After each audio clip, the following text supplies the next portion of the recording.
The 2024 election is in full swing. And yes, age is an issue. I'm a grown man running against a 6-year-old. Well, I feel great. I really feel great. I'm campaigning all over the country.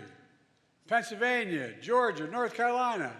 I've always done well in the original 13 colonies. And speaking of history, did you hear what Donald just said about the major Civil War battle? Quote, Gettysburg, wow. What's going on, everyone? Talks with Kenny here today. Welcome back to Talks with Kenny. I know I've been away for a while, guys. Everyone's safe from my family. Thanks for everyone for the well wishes you gave me during my accident that happened on Wednesday, April 24th. My family's doing okay. My wife's kind of banged up because the accident mostly hit her side. So I thank you for all your appreciations and prayers. And let's get back to what you really came for. Trump roast the White House correspondent dinner saying SNL star bombed and Biden was an absolute disaster. Now, if you know what this White House correspondent dinner is, apparently it's called the Nerds Prom, right? Where prominent political figures gather together and I guess circle jerk around the president. I don't know. Look, I don't like these kind of things. It's supposed to be a swanky affair, but to me, it's so out of touch. Is almost even laughable because I'm gonna show you why all the statements that Biden made, you can essentially tell was misinformation, right? So let's get a little bit into the article. Then I guys got a clip for you guys. Hopefully this video won't be too long. Former President Donald Trump delivered a scathing review of the annual White House correspondent dinner that took place on Saturday evening in Washington, D.C. The Nerds Prom, as the WHCD is known, featured quiff targeted at Trump delivered by President Joe Biden, which you saw one of them. I'm a grown man running against a 6-year-old child. And I laugh because I'm like, okay, you're a grown man running against a 6-year-old child that is beating you 6 out of the 7 swing states. So in nonpartisan states, you're losing to the 6-year-old. How's that a roast, bro? Like, how about that for a roast, Joe Biden? That's crazy. That's some craziness, right? And I already told you, like, there's protesters too. They're anti-Israel protesters. I'm looking this from the Daily Wire. They'll point this out for you. But swarmed outside the streets, outside of the swanky affair, right? And this is the Democrats' problem of their own doing, of their own making, because they allow these people to act violently, act the way they want, right? Just like a spoiled child. If you see a parent that let their child do anything they want, never give consequences to their children, you see they feel more emboldened to do even more extreme stuff. And this is how I will explain the Democratic voter right now, because you got college students getting arrested at college campuses, right? What Bill? I was going to save this video for later, but maybe I'll talk about it now, right? Bill Maher equating activism to narcissism, which I say is true, because these college professors, 12-to-1 ratio leads to the Democratic Party, right? All right, activism merged with narcissism. And I've been saying this for a long time. I really believe like leftists are very self-centered people. And you see it. You think, you complaining outside is going to make these people change their mind and their position on Israel. Make it make sense. They just finished, all the Democrats pretty much signed yes on the bill to send more money to Israel. But these people are here complaining outside like it's going to do anything, like it's going to change anything. Craziness. The only thing that's going to change is who you vote for. This is why Biden is struggling. This is Donald Trump's response to that, and then we'll get more further into how Biden spread misinformation. The White House correspondent dinner was really bad. Cullen just bombed, and Crooked Joe was an absolute disaster. It doesn't get much worse than this. Donald Trump on Truth Social. During his remarks, Biden took repeated jabs at Trump, calling him a sleepy John, alluding to the president's ongoing legal battle. In addition, Biden used a quip to make light of the voters' concern about his age to mock his political rival. Let's watch. Now I watched a little bit of it. The election's in full swing. You already know the quote. And I want to show you, how Biden spread misinformation in that campaign. So let's take a look, and then I want to give you my synopsis of how I think this doesn't play well to Joe Biden. But I digress. Let's look at this clip that I have prepped for you guys. to see how some of the misinformation that Biden is saying on WHCD, and then he's going to complain about disinformation. Make it make sense, right? I digress. Let's get into the clip. On the third anniversary of January 6th, I went to Valley Forge, and I said the most urgent question of our time is whether democracy is still the sacred cause of America. That is the question the American people must answer this year. And you, the press, play a critical role in making sure the American people have the information they need to make an informed decision. The defeated former president has made no secret of his attack on our democracy.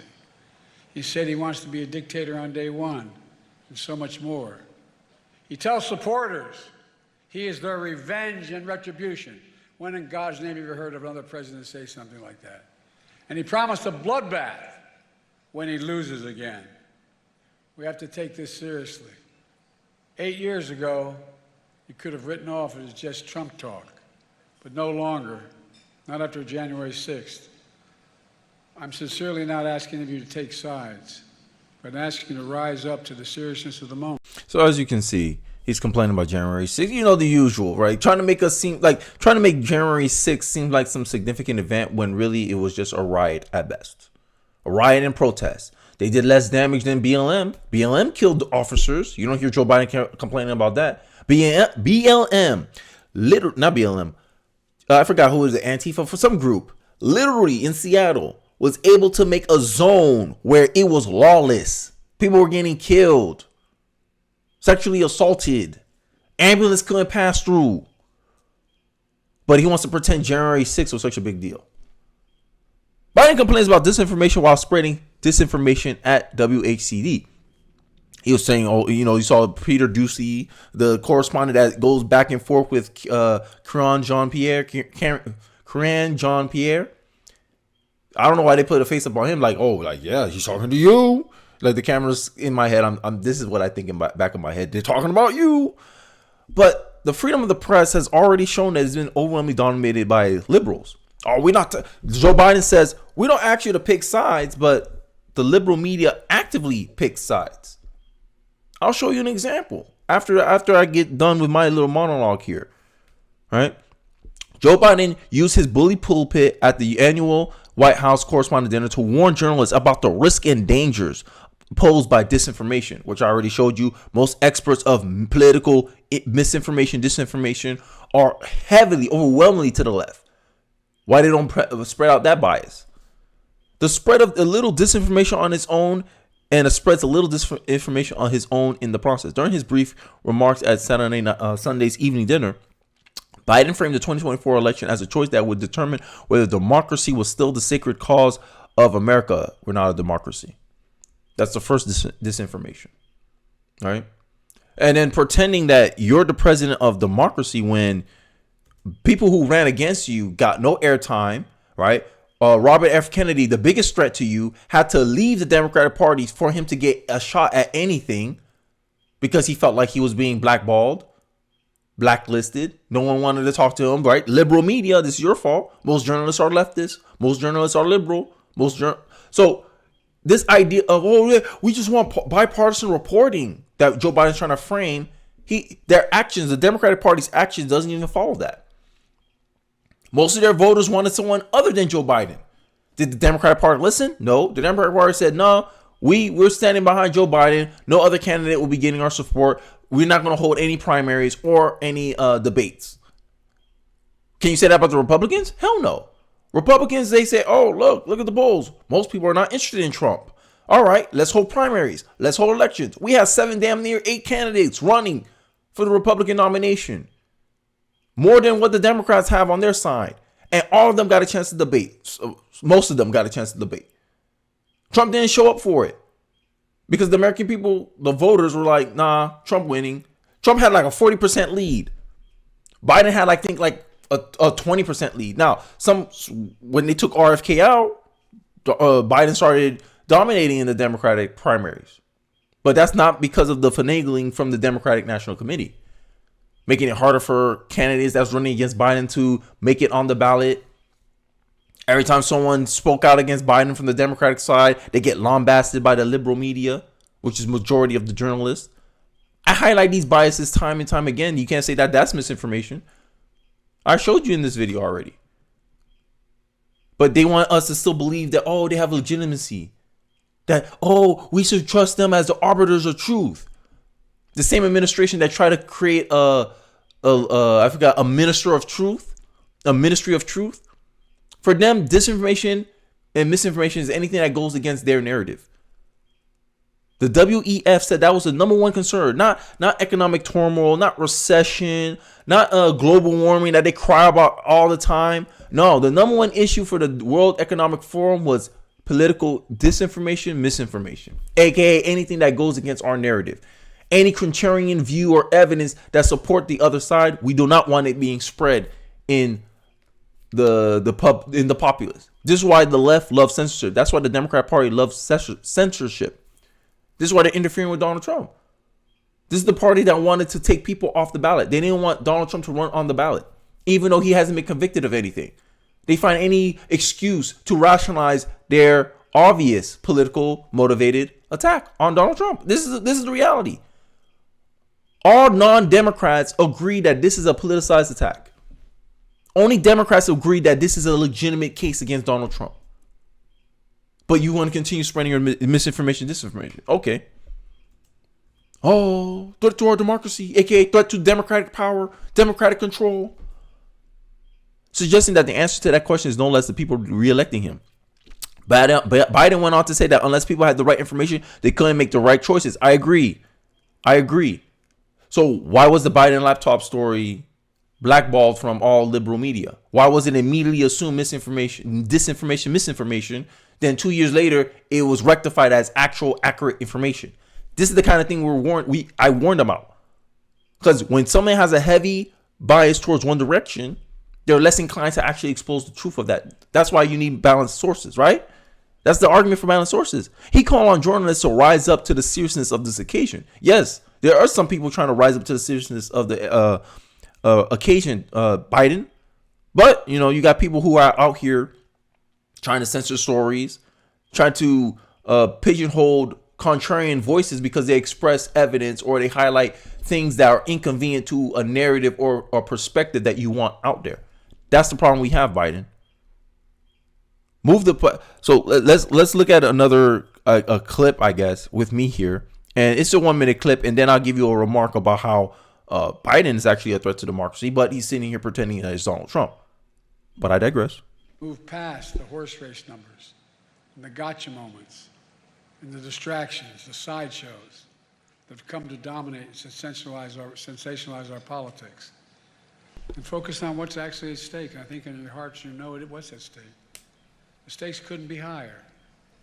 Every single one of us has a role to play, a serious role to play, in making sure democracy endures, American democracy. I have my role, but in all due respect, so do you. In the age of disinformation, credible information that people can trust is more important than ever. One question I would ask Biden is how he would define credible information. That there's evidence to suggest that narrative. Is that credible information? Or is only credible information if people of assumed authority are saying it? Oh, these news media outlets aren't saying this. That means it's not true, Kenny. Oh, Fox News. You got your news from Fox News. That is accurate. Oh, that's misinformation. Disinformation comes from out of the mouth of Fox News. This is the game that liberals and many people on the progressive left tries to play. They try to discredit the messenger instead of actually challenging the message. And this is the problem. But I digress. Let's continue with the video. And that makes you, and I mean this from the bottom of my heart, makes you more important than ever. So tonight, I'd like to make a toast to a free press, to an informed citizenry, to an America where freedom and democracy endure. God bless America. So you saw what Biden had to say there, right? And my thing is, like, he says all the sweet nothings. Like, to me, these are sweet nothings, right? These are things that he says just because they sound good, but he doesn't actually live up to that, right? Just like an ex that'll tell you, "Oh, I won't cheat on you again," and then this is the third time you caught them cheating, and they do it another fourth time. Because at the end of the day, people like that only respect consequences. Politicians only respect consequences. And if you want change, there's no way in hell Biden should win this election. No way in hell. right? For a more informed populace, what makes a more informed populace? The populace has only received information that's been filtered out by the establishment, or an informed or more informed populace is one that watches debates between the experts and people who are skeptic of the experts. Because that's essentially what I'm doing here. I'm just skeptical. Hey, how can I? How I can get accurate information from an institution that's overwhelmingly run by people who are biased towards one side? How can I know I'm getting accurate and reliable information? The only thing is, hey, you have to have empirical evidence. You have to have some evidence to suggest that this is true. But if you're only spreading narratives, I can automatically assume your narrative is in favor of your preferred political party. Liberal journalists, overwhelmingly donate to the Democratic Party. So why does it say that they are not spreading or filtering out information that doesn't look favorable to one side? This is all the misinformation quotes, right? Trump slams fake news about spin on auto industry's bloodbath. You just saw it in the clip I showed you. He's still running with, he said if you lose an election, it will be a bloodbath. Misinformation. But does journalists hold Biden accountable? No. They'll have more credibility if they did that. But, liberal journalists want to sit here and pretend like they're actually doing their job. They're not. Call it down the middle. Biden just spread misinformation. Call him out. Then you get more credibility in my eyes. But I never see that happen. But, I digress. They can keep living in their fairy tale world because every non-Democrat is seeing what's going on. New CNN poll spells likely disaster for Biden as election looms nearer. Latest CNN poll delivered a devastating blow to President Joe Biden's campaign team, showing him steadily losing ground to former President Donald Trump over the past 8 months. The Washington Examiner's chief political correspondent Byron York shared screenshots of several key questions and responded, noting that Biden appeared to be fighting an uphill battle whether or not independent candidate Robert F. Kennedy was taken into consideration. New CNN poll, Trump over Biden 49-43 in a two-way race, 42 and 33 in a five-way race, and 55 says Trump's presidency was a success, while 44 said it was a failure. 61 says Biden's presidency has been a failure, 39% says it was a success. But you're running against a 6-year-old child. You're a grown man, says Biden. I showed you on this channel, there was a poll ran by only independents that independents would rather have an egotistical Trump than a mentally unfit Biden. This is why if Biden doesn't debate, that's political suicide in my view. Because you're going to highlight the very concerns that independents have about Joe Biden. His mental altitude, his ability to articulate and express himself, his ability to be self-aware. This is why he doesn't want to do any mental tests or mental examinations, because he don't want to confirm any of the concerns that the voters actually have about him. Trump is running with this. This is Trump's election to lose, honestly. Biden can keep pretending that he can keep getting the circle jerk around the political elite, but this is how the common man is feeling about his election. This is why YouTube is restricting access to news and say we only want to put authoritative sources. This is censorship because you have some credentials, you're automatically assumed credibility, automatically assumed as the arbiter of truth, when we have things like the fallacy of authority. Just because someone in authority says something does not necessarily make it true. But here's YouTube, authoritative sources. How is this making more people more informed when people can't express their skepticism of the experts? And this is the problem we have in our national discussion. But hey, I digress. Let me know your thoughts in the comment section below. I really appreciate you guys for watching to the end of the video. I really appreciate you guys tolerating the lack of content. I know I've been dealing with a lot this week, but I appreciate you guys for showing up and watching the videos. And let me know your comments in the comment section below. Don't forget to like, comment, and subscribe once again. And I'll catch you guys on the next one. Peace.